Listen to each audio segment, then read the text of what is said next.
Hey guys, and welcome to ERF's Deadlifting 101. Deadlifting is a fantastic tool. When done properly, it is probably the best compound lift, a massive strength builder, and a huge metabolism booster. When done improperly, it's a recipe for absolute disaster and injury. So that being said, the goal of today is to get you guys more comfortable with deadlifting basics. This video will not cover more advanced lifting techniques that you would use in powerlifting or if you were trying to set a PR. We will do stuff for that down the road, but today is for the beginner that is just trying to figure out how to deadlift and get more comfortable with the movement. Quick side note, I've actually found that the best tool to learn and practice the deadlift is a kettlebell. So if you have access to one at home or at the gym, I would encourage you to practice this movement with that tool to get better at it. Okay, so without further ado, here are 4 cues that you can practice to get a better deadlift.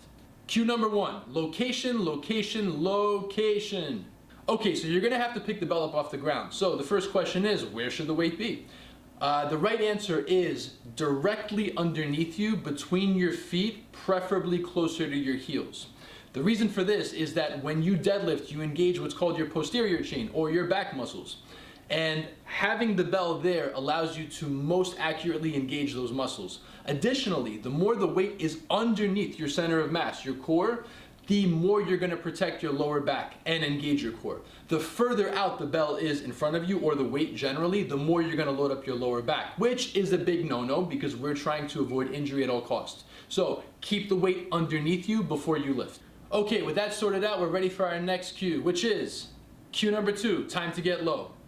Okay guys, so we now have to get lower to the ground, and we're gonna do that by engaging in a hinge. We are gonna take our hands and chop them into our hips to push our butt back behind us.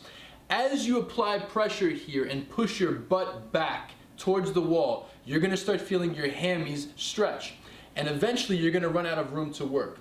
At this point, you want to bend the knees to get lower to the ground. You never, ever, ever, ever want to reach with your arms or bend through your back to get closer to the weight. Doing so, again, is going to set you up for failure and potentially injury. So, as you're bending through the knees, you're gonna get lower to the ground and you're gonna be able to wrap your fingers around the bell. Once you've wrapped your hands around the bell, you're ready for the next cue, which is cue number 3. It's all about those angles. Alright guys, we're almost ready to deadlift that bell off the ground. And in order to do so, we want to make sure now that all our angles and proportions are lined up properly. You can do so by remembering the following little mini cue. Keep a big proud chest while keeping your shoulders above your butt and your butt above your knees. Doing this will allow you to keep a straight back as you set all your proportions up properly. If you can maintain this form, you are going to set yourself up for success in the deadlift. This is one where I would recommend you practice in front of a mirror to see if it looks right as well as feels right. Because it might be a little awkward in the beginning and you may not be used to it. But the more you practice it, like anything else, the better you'll get at it. So with that done, it brings us to our final cue, which is cue number 4, push the ground and lift that bell. Okay, so your foot placement is correct, your hinge is tight, and your angles are all lined up. Now it's time to actually lift the bell. So here's how we're gonna do it.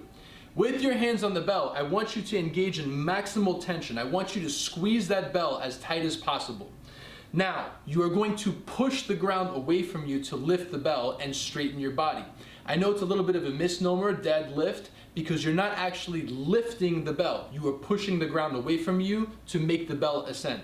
So, with all that tension engaged and you pushing the ground, and as your body straightens out, I want you to squeeze your butt at the top of your lift.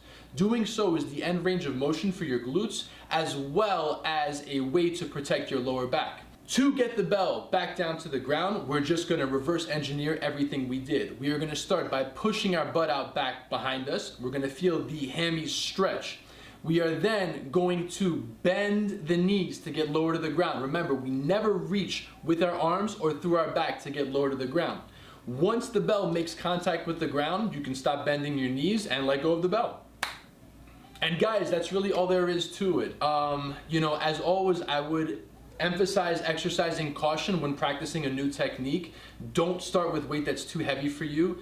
As you become more comfortable with the movement, that's probably the time to get more adventurous. But for now, as you are mastering this and feeling it out. You know, start light, have fun with it, and you know, one step at a time.